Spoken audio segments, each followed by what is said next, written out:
say this. Recently, a museum dedicated entirely to serial killers opened nearby, and the moment I heard about it, I knew I had to go. I'm a huge, true crime addict. For someone like me, visiting that place wasn't even a decision. It was inevitable. So I bought my ticket and stepped inside, ready to explore the minds of monsters. The museum was packed with disturbing memorabilia.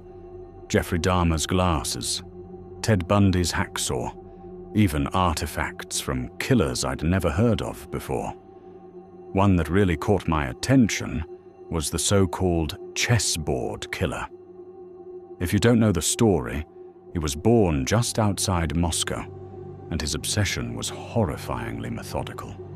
His goal: one victim for every square on a chessboard, 64 in total. He claimed to have reached 61 and vowed to finish the board before he died. And the museum had his actual chessboard. Let that sink in. The obsession, the precision, the sheer commitment to a goal, however twisted. It was fascinating. Then I found something unexpected.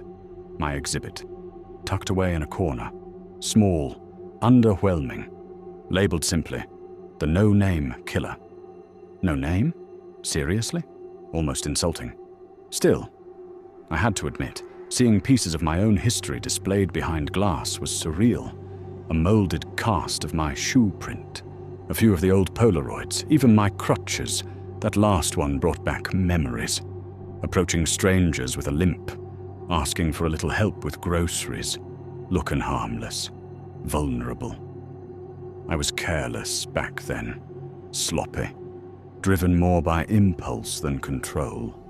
Honestly, they were lucky to find those crutches at all. The version of me now? He wouldn't leave a trace. I must have stood there too long because the museum staff started giving me strange looks. But how could I not stare? I was looking at the earliest chapter of what would eventually become the museum's main attraction. Eventually, I moved on. Spent another hour wandering through the exhibits, the relics, the trophies of infamous names. And when I finally stepped outside, I felt something strange, a mix of disappointment and relief. Disappointment because I wasn't a bigger story yet. Relief because I knew something they didn't. I knew that when everything was over, I wouldn't be possible to ignore.